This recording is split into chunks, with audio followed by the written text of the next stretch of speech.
Hello and welcome to 3 Greens Monthly, your go-to monthly wrap-up of everything aviation safety. This October, we had a lot going on, from an attempted hijack on board a Horizon E-jet by a jump-seating pilot, to a dramatic end to what started as a minor hydraulic issue on board a Fedex Boeing 757. We'll also look at a hot topic involving loss of separation, and discuss 2 big reports which have come in from outside North America.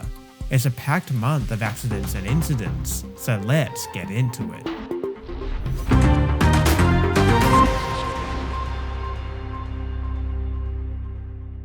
Sorry, 2059, when able, if you could let me know the threat level. Okay, I'll just give you a heads up. We've got the guy that tried to shut the engines down out of the cockpit, and he doesn't sound like he's causing any issue in the back right now. I think he's subdued. Other than that, yeah, we want law enforcement as soon as we get on the ground and park. Horizon 2059. Our first story for October occurred on the 22nd, and you probably saw it doing the rounds on the news and online. Here's the full story. At 5:25 PM local time, an Embraer E175LR took off from Seattle's Painfield International Airport.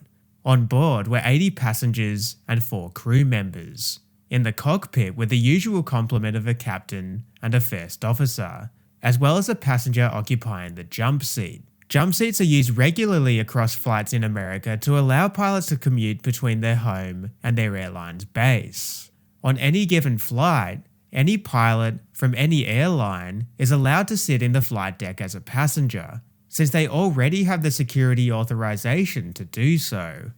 On Alaska Airlines Flight 2059, Joseph Emerson, a 44-year-old Alaska Airlines captain, was traveling from Seattle to San Francisco. He was reportedly well-mannered and casual as he boarded and took his seat. In the previous days, though, he'd consumed magic mushrooms and hadn't slept for 40 hours, after suffering a nervous breakdown. It was during the cruise, at an altitude of 31,000 feet, that an altercation occurred. He allegedly said, "I'm not okay," before he reached up and grabbed the engine fire handles, located on the overhead panel of the Embraer. The handles are designed to cut off all fuel and hydraulics from the engines, but the Horizon Air crew acted swiftly. With some residual fuel and hydraulics remaining in the lines, they pushed the handles back in before the engines shut down, and after a brief scuffle, Emerson was outside the flight deck and restrained by the cabin crew, with the passengers in the back virtually none the wiser, not realizing exactly what had happened until they diverted and landed in Portland. Emerson was detained by police shortly after landing, and has been charged with 83 counts of attempted murder, as well as 1 count of endangering an aircraft.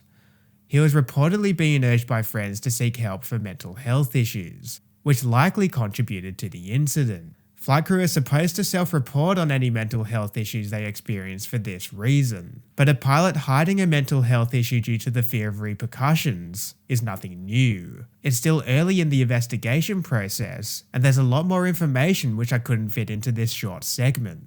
So if you'd like to read more, I've gathered all my sources into one place for 3 Greens Avgeeks. You can sign up to see all my notes by hitting the join button at the bottom of your screen. Emerson has pleaded not guilty, but perhaps this could be a chance to raise awareness around the challenges pilots face with mental health. We'll keep an eye on it in the coming months. Our next major story involves a Fedex Boeing 757, registered November 977 Foxtrot Delta. It was performing Flight 1376 from Chattanooga to Memphis, Tennessee, on the 4th of October. On departure through 5,000 feet, the crew leveled off from their climb, advising air traffic control they needed to work through some checklists due to a minor issue.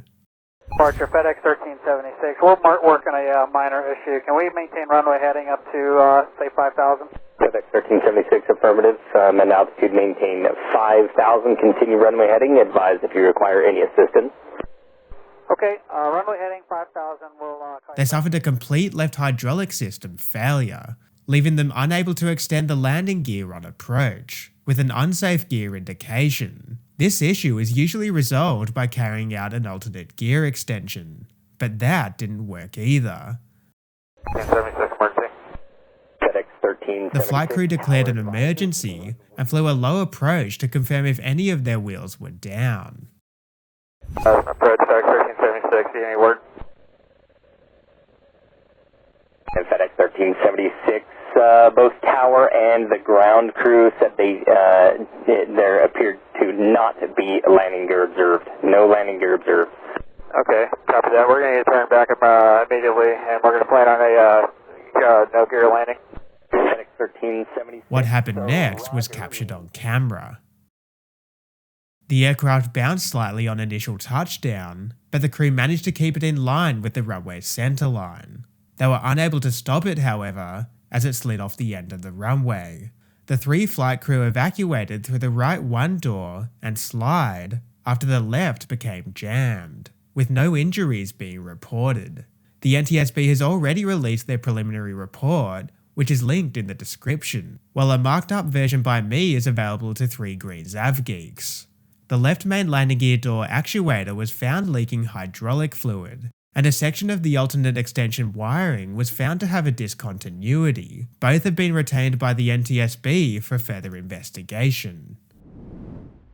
The last set of accidents in October that we'll look at all involved British Airways. They had a number of smoke and fumes issues. Smoke and fumes occasionally interfere with the operation of aircraft and can come from a variety of sources. On October 1st, a Boeing 787-9 was over the Beaufort Sea when it diverted to Anchorage, after experiencing smoke in the cabin due to a phone stuck down the side of a passenger's seat, while 2 separate A320s suffered fume events from an unknown source, one of which left the pilots feeling ill and donning their oxygen masks, after they noticed a foul odour. Fumes sometimes occur on aircraft when engine oil is burnt and delivered into the bleed air system, so it'll be interesting to see the outcomes of these investigations. Our hot topic for this month is loss of separation. With the amount of mitigators for mid-air collisions in modern aviation, it's rare to see these loss of separation incidents occur, but we've seen the layers of Swiss cheese almost line up several times this year. On October 16th, we saw another incident. An Alaska Airlines Boeing 737 and a SkyWest E-Jet became involved in a loss of separation incident in Portland, when the Embraer was accelerating for takeoff as the Boeing commenced a go-around due to weather. They were on parallel runways, and the tower instructed the Embraer to turn right. However, the Boeing was the one to read back the instructions. ATC immediately directed the 737 to turn back to the left, and it followed the urgent vector, but ADS-B data showed separation reduced to just 300 feet vertically and 0.26 nautical miles horizontally. An extraordinarily close call, and just another one to add to a series of runway separation incidents across America this year. It also shows, however, just how important communication is during critical stages of flight, both within the cockpit and on the radio. There were 2 big reports which came out in October, and both are worth a read. The first was the Singapore Airlines Boeing 777-300, which landed way below fixed reserve. Reserves allow aircraft to always, no matter what, have extra fuel. Pilots are required to land with it. It's usually about 45 minutes worth, but after a series of weather events, a diversion, and an error by the flight crew on approach to Batam, the Singapore TSIB noted that Singapore Airlines Flight 319 landed significantly below its fixed reserve of 3,024 kilograms. Just how much fuel was on board, the report didn't say, but it is worth reading. It's linked in the description below and marked up for 3 Greens Avgeeks. The other report is on a tragic runway collision between a LATAM A320 and 2 fire trucks, where 2 firefighters tragically died on November 18th, 2022. It lists numerous contributing factors into how the collision occurred. The report found that the emergency vehicles assumed that a clearance from the tower to commence their response time exercise also allowed them to cross the active runway, but as they steamed across, they collided with a LATAM A320. The The CIAA's report focused on the lack of communication between the airport and the Civil Aviation Authority, as well as the erroneous communication between the tower and the emergency vehicles. So that brings an end to this month's update. I hope you enjoyed and got something out of it. If you want more information, it's all available to 3 Greens Avgeeks. You can easily sign up below, but regardless, thanks for watching and fly safe.